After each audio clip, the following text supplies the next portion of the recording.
قرآن نے واضح کر دیا جب ہم آیت الکرسی پڑھتے ہیں، سورہ بقرہ سورہ نمبر 2 آیت نمبر 255،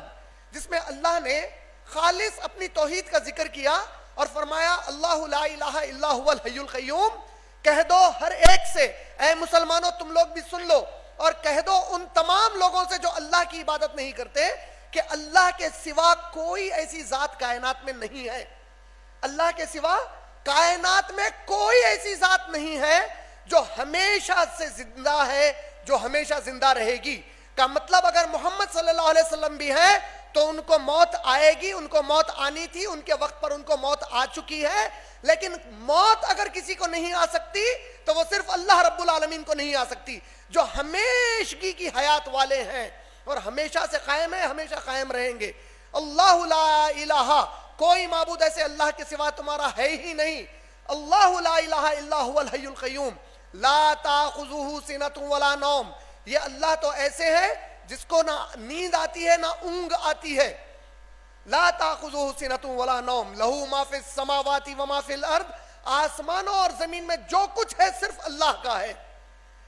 لہ ما فی السماوات وما فی الارض من ذا الذی یشفع عندہ الا باذنہ، کس کی مجال ہے کہ اللہ کے سامنے منہ کھولے اپنی طرف سے سفارش کرنے کے لیے کسی اور کی؟ کس کی ہمت ہے کہ شفاعت کرے کسی کے لیے اللہ کے سامنے جب تک کہ اللہ خود اس بات کی اجازت نہ دے دیں؟ من ذا الذی یشفع عندہ الا باذنہ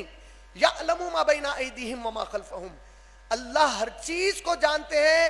جو آگے ہے اور جو پیچھے ہے، یعنی وہ تمام چیزیں جو آنے والے دنوں کے ہیں، جو پچھلے ہم سے کئی سال پہلے گزر گئے اور ہم نہیں جانتے اس کی حقیقت کیا ہے، جو میرے سامنے ہے جو میں جانتا ہوں، جو آپ دیکھ کر جانتے ہیں وہ بھی اللہ کو معلوم ہے، جو آپ سے غیب ہے وہ بھی اللہ جانتے ہیں۔ وَلَا يُحِيطُونَ بِشَيْءٍ مِّنْ عِلْمِهِ إِلَّا بِمَا شَاءَ، تم لوگ انسانوں تمہارے علم میں کوئی بات حاصل نہیں کر سکتے سوائے اس کے جو اللہ تم کو عطا کرنا چاہے۔ تمہاری سائنس، ٹیکنالوجی، جتنی بھی تم دنیا کی آج ترقی کی بات کرتے ہو، تمہارے computers, master computers, super computers, جو بھی تم نے ایجاد کیے ہیں، یہ صرف اسی وجہ سے ہوا کیونکہ اللہ نے اب ارادہ کیا اس کا علم تم کو دینا ہے۔ وَلَا يُحِيطُونَ بِشَيْءٍ مِّنْ عِلْمِهِ إِلَّا بِمَا شَاءَ، کوئی علم کا تم لوگ احاطہ نہیں کر سکتے جب تک کہ اللہ تم کو وہ علم عطا کرنا نہ چاہے۔ وَلَا يُحِيطُونَ بِشَيْءٍ مِّنْ عِلْمِهِ إِلَّا بِمَا شَاءَ وَسِعَ كُرْسِيُّهُ السَّمَاوَاتِ وَالْأَرْضِ، اللہ کی کرسی آسمانوں اور زمین پر پھیلی ہوئی ہے، پوری کائنات کے اوپر اللہ کی کرسی پھیلی ہوئی ہے۔ اور حدیث میں آتا ہے، ابن کثیر رحمۃ اللہ علیہ تفسیر ابن کثیر میں آیت الکرسی کی راوی ابن عباس رضی اللہ تعالی عنہ ہے، اللہ کے نبی صلی اللہ علیہ وسلم نے فرمایا اللہ کی کرسی کتنی بڑی ہے، اس کے مقابلے میں ہماری ساری کائنات اس آخری انگلی کی انگوٹھی کی مانند ہے، جو ایک ریگستان کے بیچوں بیچ پھینک دی جائے اور چوطرف ریگستان ہے،